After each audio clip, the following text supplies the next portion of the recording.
टिटलागढ़ आदिवासी संघ पक्षर टिटलागढ़ उपजिलापाल श्रुत पद्मनाभ सामंतराय को एक दाबीपत्र प्रदान कर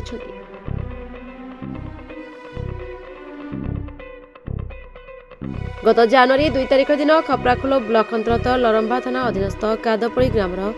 घनश्याम बरिया को योजनाबद्ध भाव में आक्रमण कर मर शरीर खंड विखंडित अवस्था 18 दिन पर पुलिस को घनश्याम बरिया मृतदेह को ठाब करते हत्याकारी को पुलिस ठाब न कर टिटलागढ़ आदिवासी संघर अनेक कर्मकर्ता आसी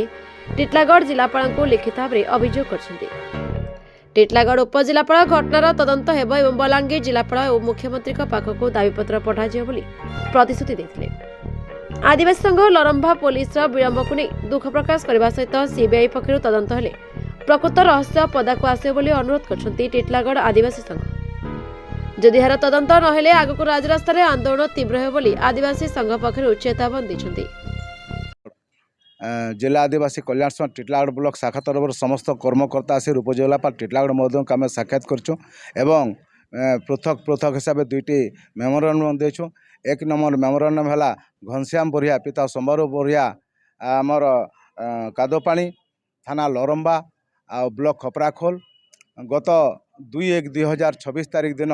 तांको गोटे योजनाबद्ध हिसाब मर्डर करागला खंड विखंड हिसाब आगे 18 दिन पर जो से डेथ बॉडी पाइछन आज पर्यंत आखि दृश्या तांकर एक्शन नहीं नबार कि से कुछ मन अरेस्ट नहीं करबार तेणुक आम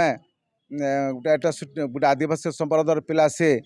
आम यहाँ दाबी करुँ सरकार को एवं कलेक्टर माध्यम सब कलेक्टर माध्यम कलेक्टर माध्यम आम मुख्यमंत्री को दाबीपत्र देछुं जे जेन मैंने अच्छन इन संश्लिष्ट से मन के तुरंत गिरफ्त करा जाओ एवं आमर आज दाबीपत्र देवार उद्देश्य है सीबीआई तदंत करा जाओ किंतु आज पर्यंत पुलिस डेथ बॉडी पाइला पर भी आखि दृश्या कौन प्रकार एक्शन नहीं नबार बा से मन के अरेस्ट नहीं करबार बोले आदिवासी बोलिक सब अवहेला करुछन एवं आदिवासी कथा के बणदेखा अणुशुणा करुछन विभिन्न प्रकार राजनीतिक चापारे से पड़कर पुलिस प्रशासन ताके घंट घोड़े रखुछन। तेणुक जब यही प्रकार करबे बोले आम आगामी दिन में जिला आदिवासी कल्याण संघ बलांगीर रोड रास्ता गोतरीमु आंदोलन करमु घेराव करमु आईन अमान्य आंदोलन करमु आज आम चेतावनी दौचु एवं प्रथम तो रिक्वेस्ट कर अनुरोध कर सब कलेक्टर माध्यम समस्त प्रशासन जानू सरकार जानू नतुबा आम आगामी दिन में आम कर्तव्य आम करमु। उपजिलापाल आज ऑफिस के आसबार तार मुख्य उद्देश्य है गत 2/1/26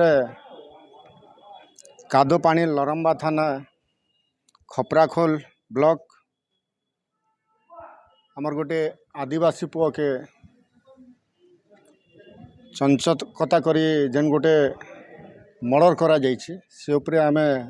मेमोरांडम देवार लगी उपजिलापाल माध्यम रे आमे आज उपजिलापाल के जिला आदिवासी कल्याण संघ टिटलागढ़ ब्लॉक समस्त कर्मकर्ता आसिकी आमे मेमोरांडम देछुं। तो कादोपाणीर घनश्याम बरिया संबारू बरिया कि जेन प्रकार खंड विखंड करी ताकू कटा जाइछे आमे यूप्रे प्रशासन के दायी करुचु जे दीर्घ दिन बीतीगले सत्य तार कौनसी उचित तदारक तर्जमा नहीं करी अनेक प्रकार इन छपे देवार लगी चपे देवार लगी योजनाबद्ध करा जाइछे आउ इना पुलिस के भी आमे दायी करमु। तो जेते बेले अभियोग कले पुलिस अणदेखा कला कौनसी आखि दृश्य तार तदारक तर्जमा करबारे संपूर्ण अवहेला आम एटा के निंदा करी कहूँ जिला आदिवासी कल्याण संघ तरफ जदि उचित विचार किबा निर्धारित समय तार तदारक तर्जमा करी सही परिवार तथा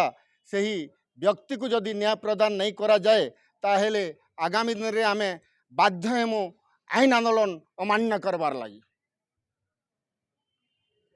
टिटलागढ़ ओडिशा बीरमुखिया संतोष कुमार पटनायक रिपोर्ट श्रीक्षेत्र लाइव।